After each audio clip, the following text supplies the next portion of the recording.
दोस्तों ABC coaching YouTube channel में आप सभी का स्वागत है। आज की इस वीडियो में क्लास 11 विषय इकोनॉमिक्स के most important BBI objective question बताने वाला हूं, जो कि आपकी बोर्ड परीक्षा में पूछे जाएंगे। तो सभी छात्र इस वीडियो को शुरू से लेकर अंत तक देखेंगे और आप सभी से रिक्वेस्ट है कि आप हमारे चैनल पर नए हैं, चैनल को सब्सक्राइब करने के साथ बेल आइकन को प्रेस जरूर कर लें और वीडियो अच्छी लगे तो वीडियो को लाइक और अपने सभी दोस्तों के साथ शेयर जरूर करते जाएंगे। तो चलिए दोस्तों क्वेश्चन की ओर चलते हैं। तो देखिए दोस्तों, सबसे पहला क्वेश्चन यहाँ पे दिया गया है कि भारत में प्रत्येक डैश वर्ष में जनगणना की जाती है। यानी दोस्तों इस सवाल का कहने का मतलब यह है कि भारत में जो है कितने वर्षों के दरमियान जो है जनगणना की जाती है। ठीक है, तो दोस्तों मैं आपको बता दूं कि आप लोगों को पता होगा कि गत जो है लगातार जो है 10 वर्षों के अंतराल में जो है जनगणना होती है। तो ऑप्शन नंबर सी इसका सही आंसर होगा 10। ठीक है, चलिए अगला क्वेश्चन देखिए। दूसरा नंबर दिया गया है कि माध्यमिका आंकड़ों यानी कि समांकों को बराबर भागों में बांटता है। तो कितने बराबर भागों में बांटता है? वो 2 बराबर भागों में बांटता है। तो ऑप्शन नंबर ए इसका सही आंसर होगा। ठीक है, और इन सभी क्वेश्चन को आप जो है ना कॉपी में नोट कर लेना, और क्योंकि एग्जाम में ना इससे कई सारे क्वेश्चन आपके 100% टच होंगे, इसलिए आप लोगों को मैं कह रहा हूँ इसको अच्छे से जो है आप लोग जो है याद कर लीजिएगा और एग्जाम से पहले इसको रिविजन आप लोगों को अच्छे से कर लेना है। ठीक है, तो देखिए अगला क्वेश्चन तीसरा नंबर दिया गया है कि वह व्यक्ति जो आंकड़ा संग्रह करता है उसे कहते हैं। जो है आंकड़ा संग्रह करता है उसको कहते हैं गणनाकार। ठीक है, ऑप्शन नंबर आपका बी जो है सही आंसर होगा, गणनाकार। ठीक है, इसको अच्छे से आप लोग जो है याद रखेंगे। अगला क्वेश्चन है कि वर्ग अंतराल 70-80 का मध्य बिंदु ज्ञात कीजिए। तो दोस्तों 70 और 80 का मध्य बिंदु इसमें कह रहा है। तो देखिए इसमें कितना का दरमियान है, तो 10 का मतलब अंतर है, तो 10 का आधा कितना होता है 5, तो 70 और 5 जोड़ेंगे कितना हो जाएगा 75। तो ऑप्शन नंबर बी हो जाएगा 75, ऑप्शन नंबर बी, इसको अच्छे से याद रखेंगे। इस तरह के जो है ना आपकी बोर्ड की परीक्षा में 100% जो है क्वेश्चन पूछे जाते हैं, इसको अच्छे से आप लोग जो है याद रखेंगे। अगला क्वेश्चन है यदि किसी अनुसंधान के लिए मूल रूप से संकलित समांकों को कहते हैं। तो यहाँ पे दोस्तों इसका जो आंसर होगा ये ऑप्शन नंबर हो जाएगा ए। ठीक है, यानी कि प्राथमिक, प्राइमरी। ठीक है, प्राइमरी जो है अनुसंधान के लिए, तो ऑप्शन नंबर ए इसका सही आंसर होगा। अगला क्वेश्चन छठा नंबर दिया गया है कि निम्न आंकड़ों से विस्तार गुणांक ज्ञात करें। तो इसका आंसर देखिए दोस्तों, ये जो है यहाँ पे आंकड़ा दिया गया है 24, 30, 64, 50, 34 और 72। इसका जो है ना विस्तार गुणांक ज्ञात करनी है। तो इसका विस्तार गुणांक अगर ज्ञात करें तो इसका आंसर हो जाएगा 0.5। ऑप्शन नंबर डी इसका सही आंसर होगा। अगला क्वेश्चन देखिए 7वां नंबर यहाँ पे दिया हुआ है। इसमें दिया है कि समांतर मध्य, ठीक है, समांतर मध्य का सूत्र है। तो देखिए समांतर मध्य का सूत्र क्या होता है? इप्सिलॉन x/n होता है। तो ऑप्शन नंबर आपका सी सही आंसर होगा। इसको अच्छे से आप लोग जो है याद रखेंगे। आपका मध्य, माध्यिका, बारंबारता, ये सब का फॉर्मूला जो है ना आप लोग याद रखिएगा, क्योंकि ये सब जो है ना पूछा जाएगा। आंकड़ों का जो है संकुलन किस तरीके से किया जाता है, गुणांक का फॉर्मूला, मध्य का फॉर्मूला, समांतर मध्य का फॉर्मूला, माध्यिका का फॉर्मूला। ठीक है, और ये सभी को आप लोगों को अच्छे से याद रखना है, क्योंकि इससे जो है ना आपकी परीक्षा में पूछा जाएगा, तो आप जो है उसको चूकेंगे नहीं, आप बना दीजिएगा। अगला क्वेश्चन देखिए 8वां नंबर दिया गया है कि इनमें से कौन केंद्रीय प्रवृत्ति का माप है। तो इसका आंसर हो जाएगा ऑप्शन नंबर बी हो जाएगा, यानी कि बहुलक। ठीक है, जिसको हम लोग इंग्लिश में मोड कहते हैं, याद रखेंगे। अगला क्वेश्चन 9वां नंबर दिया गया है, पूछा गया है कि सांख्यिकी के पिता, ठीक है, ये काफी इंपॉर्टेंट है और प्रीवियस ईयर में ये पूछा गया था। तो यहाँ पे दिया गया है सांख्यिकी के पिता किसे कहते हैं। तो सांख्यिकी के पिता को जो है ग्राफाइड आर्केनवाल कहते हैं। तो ऑप्शन नंबर आपका बी सही आंसर होगा, ग्राफाइड। ठीक है, यहाँ पे ग्राफाइड है, ग्राफाइड होगा, तो यहाँ पे ग्राफाइड आर्केनवाल। ठीक है, ऑप्शन नंबर बी सही आंसर होगा। अगला क्वेश्चन 10वां नंबर दिया है कि 2 चरों के बीच पारंपरिक संबंध को प्रकट करने वाले चित्र को कहते हैं। दोस्तों इसको कहते हैं विक्षेप चित्र। ऑप्शन नंबर बी इसका सही आंसर होगा। अगला क्वेश्चन 11 नंबर दिया है किसी ग्राफ पेपर में कितने चरण होते हैं। तो किसी ग्राफ पेपर में कितने चरण होते हैं? 4 चरण होते हैं। तो ऑप्शन नंबर डी इसका सही आंसर होगा। अगला क्वेश्चन देखें, लिखा है कि उपभोक्ता मूल्य निर्देशांक यानी कि सूचकांक निर्माण करने का सूत्र है। तो देखिए मैंने आपको बताया था ना कि इकोनॉमिक्स में जितने भी फॉर्मूला है उन सभी को आप लोगों को पढ़ लेना है, उनको अच्छे से आप लोगों को दिमाग में याद रखना है, क्योंकि वो जो है ना एग्जाम में 100% पूछे ही जाते हैं, 100% पूछे जाएंगे। इसलिए दोस्तों आप लोगों को फॉर्मूला सब तो याद रखना है। ठीक है, तो इसका जो है फॉर्मूला क्या होता है, उपभोक्ता मूल्य निर्देशांक यानी कि सूचकांक का निर्माण करने का जो सूत्र होता है वह होता है दोस्तों इप्सिलॉन P1 Q0, ठीक है, यानी Q0 by epsilon P0 Q0 into 100। Option number A इसका सही आंसर होगा, ठीक है, इसको अच्छे से याद रखेंगे। अगला क्वेश्चन 13 नंबर दिया है कि श्रेणी जो है, श्रेणी का n/4वां पद यानी कि n/4वां पद जो है वो कौन सा होना चाहिए। तो n/4वां पद क्या है, ये क्या बता रहा है, प्रथम चतुर्थांश बता रहा है। तो n जो है नंबर 1 है, ठीक है, तो इसका आंसर क्या हो जाएगा, प्रथम चतुर्थांश या चतुर्थक, ठीक है। ऑप्शन नंबर आपका ए सही आंसर होगा। अगला क्वेश्चन देखिए, लिखा है कि समग्र के एक छोटे से भाग को क्या कहते हैं। तो इसको हम छोटे से भाग को हम लोग क्या कहते हैं, तो दोस्तों इसका जो आंसर होगा ये हो जाएगा ऑप्शन नंबर बी हो जाएगा। देखिए निर्दश या प्रतिदर्श, ठीक है, प्रतिदर्श यानी कि इसको हम लोग सैंपल भी कहते हैं, ठीक है, इसको अच्छे से याद रखेंगे। अगला क्वेश्चन देखिए 15 नंबर दिया है, निम्न में से कौन सा चर खंडित है। तो कौन सा चर जो है खंडित है, तो इसका आंसर आएगा छात्रों की संख्या जो है खंडित है, ठीक है, ऑप्शन नंबर सी इसका सही आंसर होगा। अगला क्वेश्चन दिया है 16 नंबर, किसी अर्थशास्त्री ने कल्याण संबंधी परिभाषा प्रस्तुत किया है। यानी दोस्तों किस अर्थशास्त्री ने, किसने जो है कल्याण संबंधित परिभाषा जो है दी है, प्रस्तुत की है। तो दोस्तों इसका आंसर जाएगा ऑप्शन नंबर 2 हो जाएगा, एल्फ्रेड मार्शल ने, ठीक है, ऑप्शन नंबर बी इसका सही आंसर होगा। इसको अच्छे से जो है आप लोग याद रखेंगे।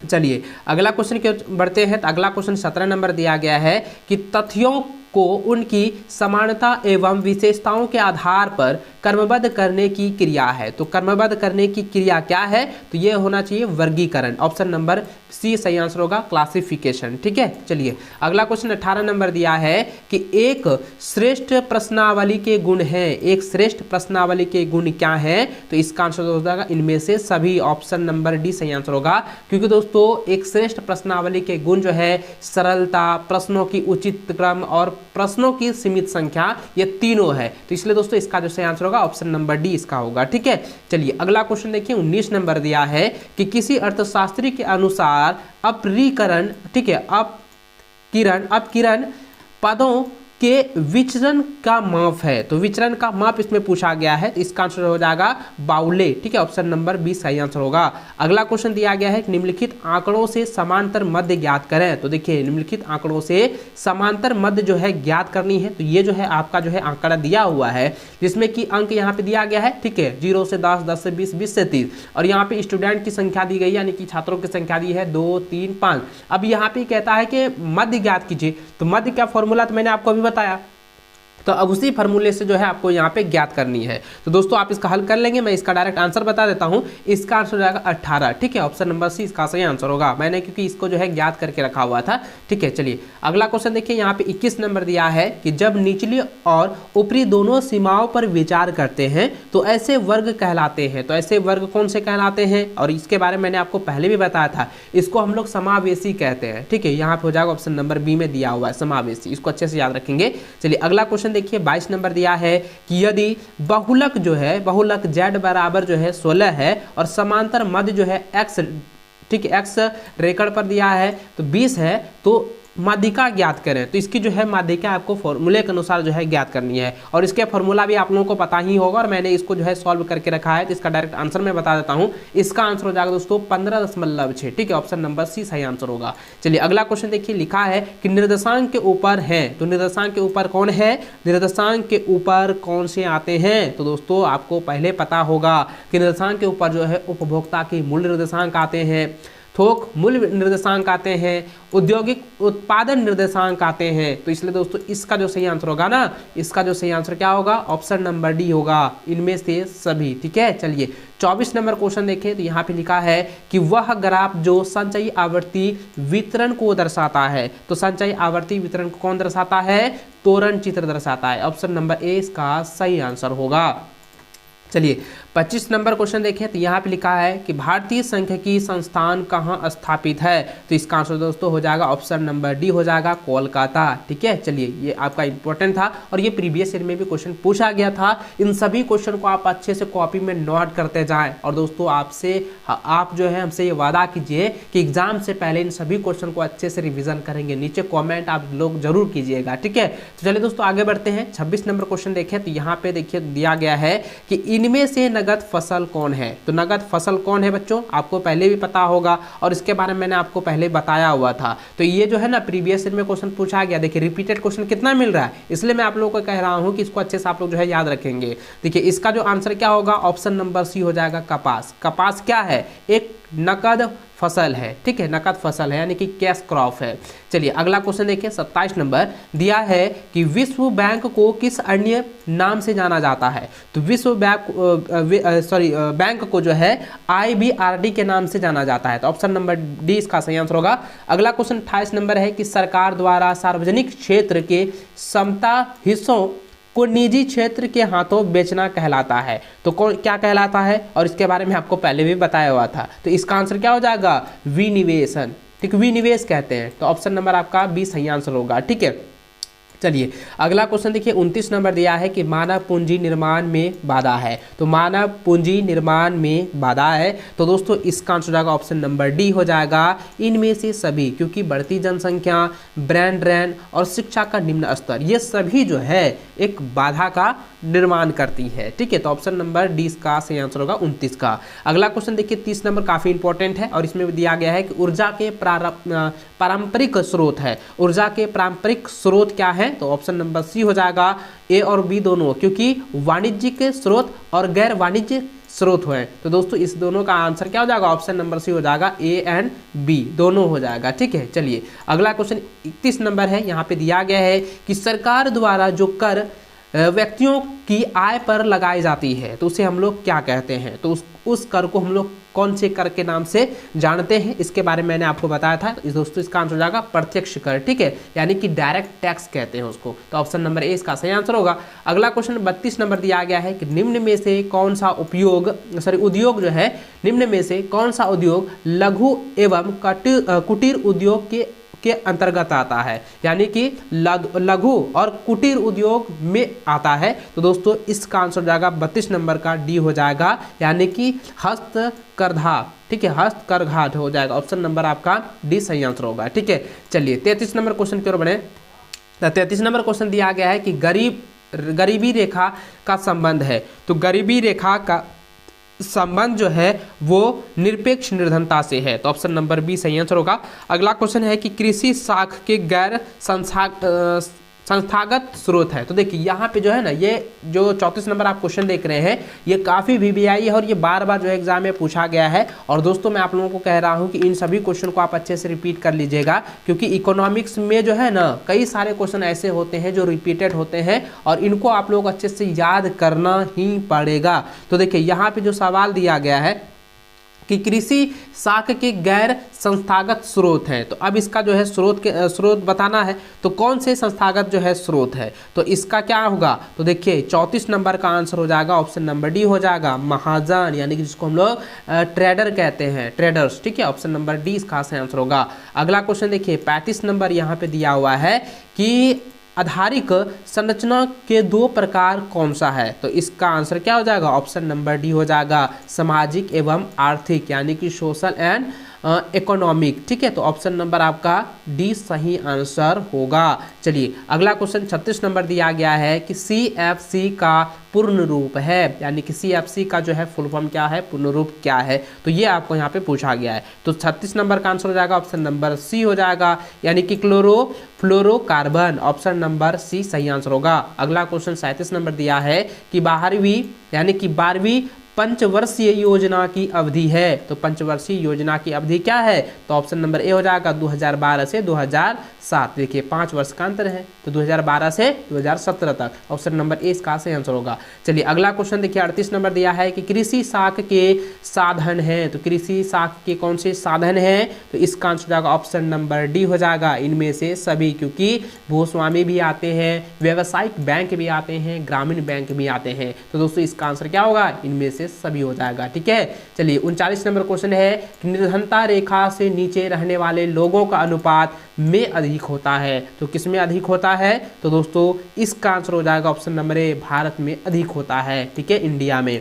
चलिए अगला क्वेश्चन देखिए, 40 नंबर दिया गया है कि नवरत्न क्या है। तो देखिए नवरत्न क्या है, इसको आप लोगों को अच्छे से पढ़ना है, अच्छे से इसको रिपीट करना है, इसको अच्छे से याद रखना है। नवरत्न क्या है? नवरत्न क्या है बच्चों, आपको पहले भी बताया था। तो इसका आंसर क्या हो जाएगा? ऑप्शन नंबर बी हो जाएगा, सार्वजनिक उपक्रम। ठीक है, उपक्रम हो जाएगा। ठीक है, इसको अच्छे से याद रखेंगे यहाँ पे, यानी कि पब्लिक इंटरप्राइजेज हो जाएगा। ठीक है, ऑप्शन नंबर 20 का सही आंसर होगा। अगला क्वेश्चन 41 नंबर है कि एक ऐसी स्थिति जिसमें श्रमिक वर्तमान मजदूरी दर पर काम करने को तैयार है परंतु उसे काम नहीं मिलता, तो इसका आंसर हो जाएगा ऑप्शन नंबर ए हो जाएगा, बेरोजगारी। ठीक है, चलिए इसको अच्छे से याद रखेंगे। अगला क्वेश्चन देखिए 42 नंबर दिया गया है कि चिपको आंदोलन का उद्देश्य किस वन का संरक्षण था। तो यानी कि चिपको आंदोलन जो है किस वन को बचाने का जो है उद्देश्य था और कहाँ पे किया गया था। तो दोस्तों आपको पता होगा कि चिपको आंदोलन जो है, ये चिपको आंदोलन जो है वो हिमालय में हुआ था। ठीक है, तो यहाँ पे इसका जो है किस वन के संरक्षण में किया गया, किस उद्देश्य, देखिए यहाँ पे का उद्देश्य किस वन को संरक्षण, तो यहाँ पे देखिए शहर का नाम दिया हुआ है। तो दोस्तों इसका जो आंसर क्या होगा, यहाँ पे हो जाएगा बिहार। चिपको आंदोलन से जो है बिहार से शुरुआत हुआ था, तो ऑप्शन नंबर ए इसका सही आंसर होगा। ठीक है, कई सारे विद्यार्थी हिमालय लगाते हैं, तो हिमालय आपका आंसर नहीं होगा। ठीक है, चलिए अगला क्वेश्चन 43 नंबर देखें, लिखा है कि किसी देश के आयात एवं निर्यात के अंतर को कहते हैं। आयात और निर्यात के अंतर को हम लोग क्या कहते हैं? तो आयात और निर्यात के अंतर को व्यापार संतुलन कहते हैं, तो ऑप्शन नंबर ए इसका सही आंसर होगा। चलिए अगला क्वेश्चन दिया गया है कि नरेगा में कितने दिनों का रोजगार प्रावधान है। तो नरेगा जो है 100 दिनों का होता है, यानी 100 दिनों का, तो ऑप्शन नंबर ए इसका सही आंसर होगा। ठीक है, चलिए अगला क्वेश्चन देखिए, लिखा है कि मनोन्मूलन, देखिए मनोन्मूलन का परिणाम है। तो मनोन्मूलन का जो है परिणाम क्या होता है? तो इसका आंसर जाएगा ऑप्शन नंबर डी, इनमें से सभी। ठीक है, वायु प्रदूषण, जैव विविधता संरक्षण और भूमि अवनीति, तो इसका सभी, इसका जो सटीक आंसर क्या होगा? ऑप्शन नंबर डी हो जाएगा, इनमें से सभी। चलिए अगला क्वेश्चन देखिए 40 नंबर दिया है कि मानव पूंजी में सम्मिलित है। तो मानव पूंजी में सम्मिलित कौन कौन से हैं, आपको पहले बताया होगा और आपको पता होगा, क्योंकि ये ना रिपीटेड क्वेश्चन है। मानव पूंजी में सम्मिलित है, तो इसका आंसर हो जाएगा ऑप्शन नंबर ए, श्रमिक और उद्यमी दोनों। ठीक है, ये ऑप्शन नंबर ए इसका सही आंसर होगा। अगला क्वेश्चन 47 नंबर दिया है कि SHG है एक, क्या है, यानी कि SHG क्या है, इसका फुल फॉर्म आपको बताना है। तो दोस्तों इसका आंसर जाएगा ऑप्शन नंबर ए हो जाएगा, स्वयं सहायता समूह, यानी कि सेल्फ हेल्प ग्रुप। ठीक है, ऑप्शन नंबर ए इसका सही आंसर होगा।